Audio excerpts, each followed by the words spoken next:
Hi everyone, I just did a video where I mixed these two greens. You can go watch that if you want because you have to adjust the amount of color, and I ended up putting some of this darker one into this and then adjusting it to get this color. You might want a green that's more like one of these, which is more of a sage. It's a brown, and this has a lot of red in it. It's got brown in it, and if you've seen my other color mixing videos, you know that when you put red, blue, and yellow together, it makes brown. So I'm going to add, let's see, I'm going to add Americolor Super Red to our mix. We've got Lemon Yellow, we've got Royal Blue, and we've got the Super Red now. And with these three colors, you can make a good sage green that's in this range that you can use for fall cakes. These are more for springtime cakes, for grass and that kind of thing. But if you're doing a fall cake, you definitely want a green that has a more sage tone to it because it just is more appropriate for fall.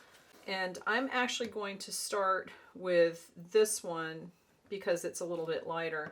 So basically with this you have a lot of yellow, a little bit of blue, and that will make it this light green color.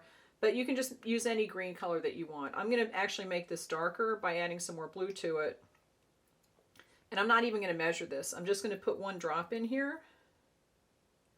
That's a big drop, so that's going to be really blue. All right, this is going to be, that's a lot of blue, okay? And it doesn't look like a lot, but that's not a lot of icing.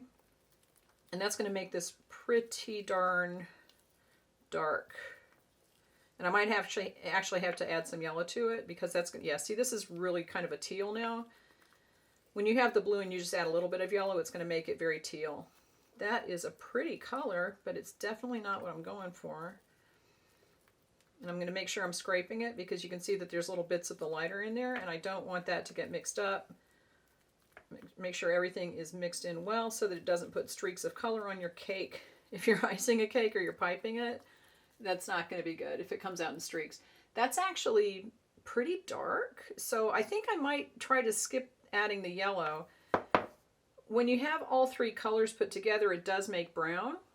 And I think if I brown this down a little bit, I might have to add some yellow on the other side of it to bring it back up a little bit to a lighter color. But I'm going to use the toothpick method where you put the toothpick in the food coloring. And I'm just going to put that there.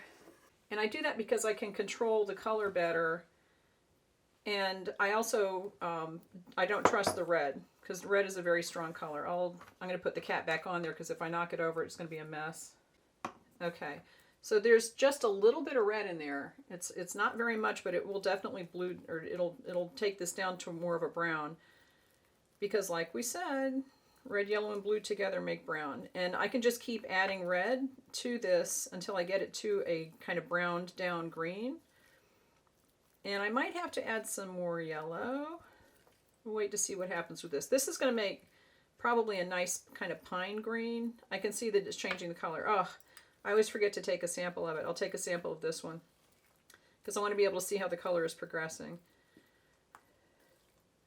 So this, it's not that much different, but I can definitely see a difference as I'm mixing this, that this is now a darker pine green sort of, but it's nowhere near this. You can see this. This is a lot bluer, and I still want it to be like this. I might end up having to add some white to it just to bring it back up. But I am going to add more red. And once you put this toothpick in the food coloring, don't use it again to put it in the food coloring. I'm just using what's on there.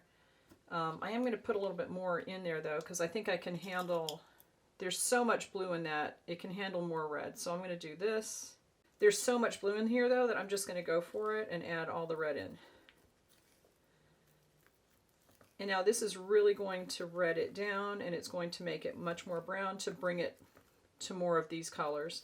I think I am going to have to add some white to this, or add this to white, because this is looking very muddy. And that's only to be expected because, like I said, red, blue, and yellow make brown. But I actually think that this is pretty good as a base, and I'm going to add some yellow to it.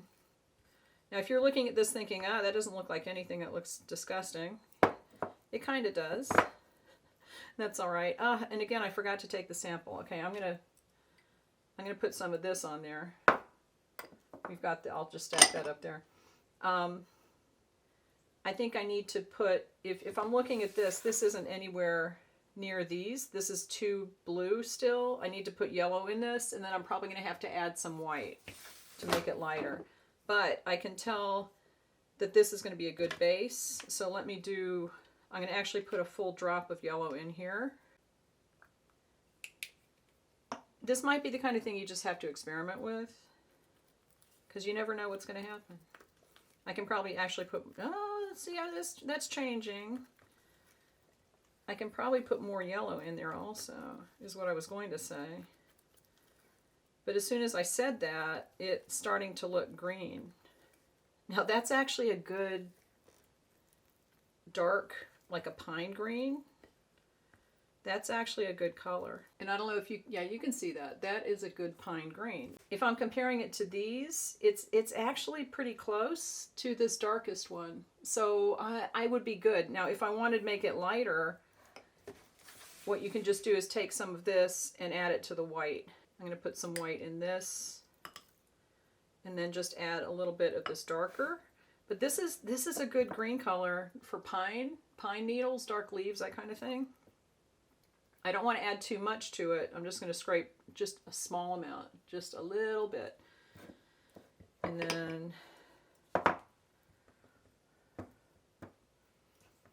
then we'll take this and mix this up. And then you can just keep adding more of the darker into it. But I think that that's all we're going to have to do.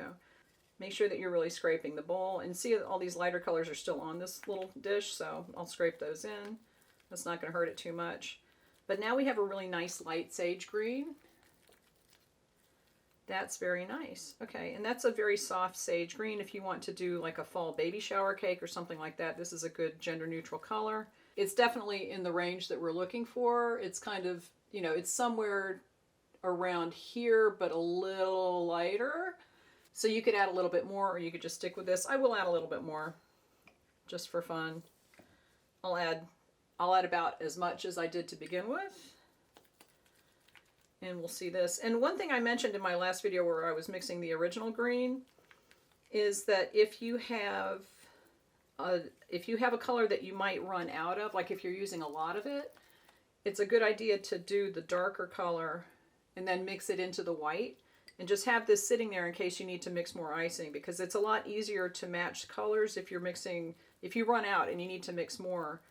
If you have the darker base, it's a lot easier to mix colors that match than it would be to start out with the food coloring all over, because I don't even know that I would be able to remember what I did. It's a mess right now because I just kept adding things and changing it. All right, so that's a really nice sage green.